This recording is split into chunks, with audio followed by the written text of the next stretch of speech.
Now it's relief, Right. but what next? I think here the big question in large areas of Srinagar and in various areas, in various parts of South Kashmir, is getting the water out.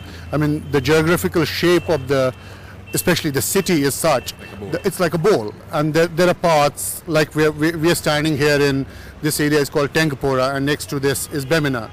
And here, so you have, this is water which has been here for 6 days. Exactly. And there's no natural channel for this water to get out.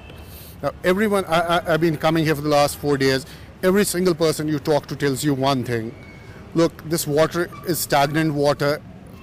If it stays here for 3, 4, 5 days more, we will have serious infectious diseases. So they have several feet of water in their homes.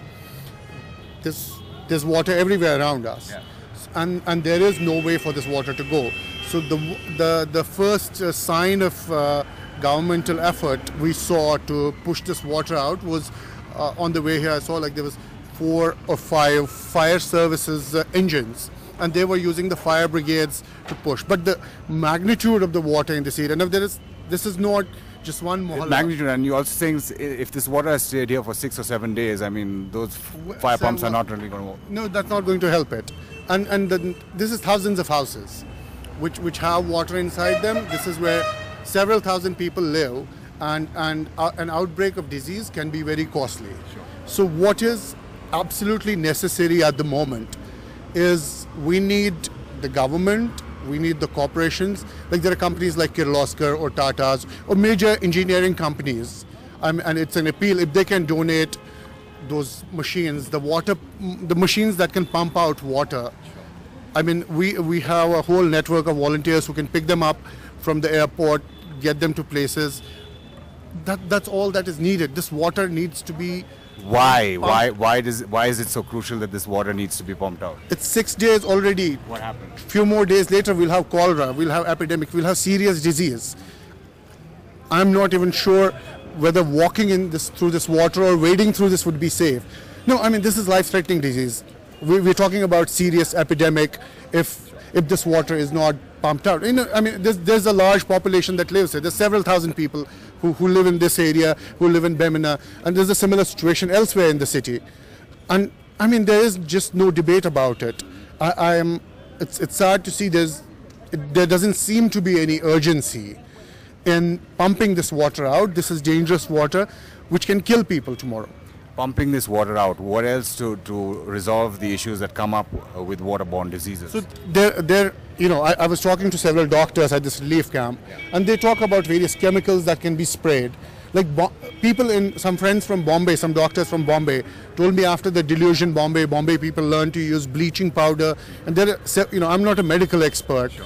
but there are these chemicals and medicines and sprays available which have to be used after the water is pumped out. But at the moment, I mean, you have all kinds of debris floating in this water all around. One doesn't know what kind of murk is going in. Sure.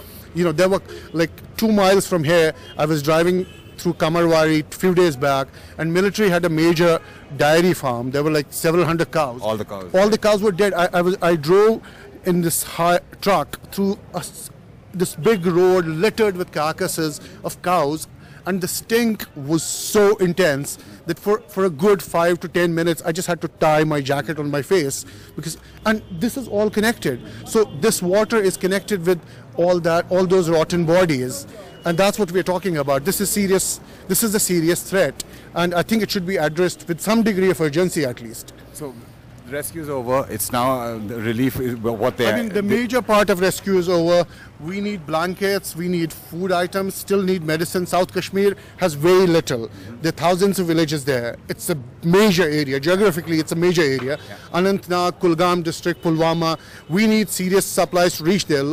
Parts of Srinagar got some supplies, and because it's easier, and the focus is always, all the cameras look at Srinagar.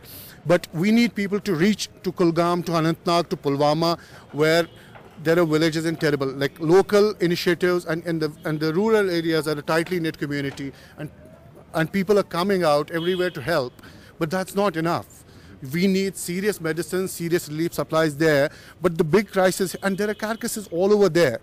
You know, it's agricultural communities. We have cattle, and the they're fact that dead. There is water. It's only when the water, if it at all is pulled out, that Right. something can out happen. what happens. So, and we don't even have a proper sense of the magnitude.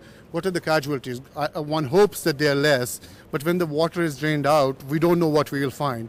And for all those reasons, you know, the houses that came down, or people who were not, you know, young men who could climb 3 stairs very quickly. If there was an elderly person, there'll be a lot of sad stories that we don't know yet. But to really have a proper, considered assessment of what we have to deal with, and to save ourselves from this serious threat of epidemic, I mean, we absolutely need to get this water pumped out. I mean, it's a simple thing, but it's really, really important, and it's urgent. You can't wait. So any company, I'm just, you know, anyone who can hear us, any corporation, any company, anybody that has those machines that can pump out water, please send them over. That's what we need. Thanks.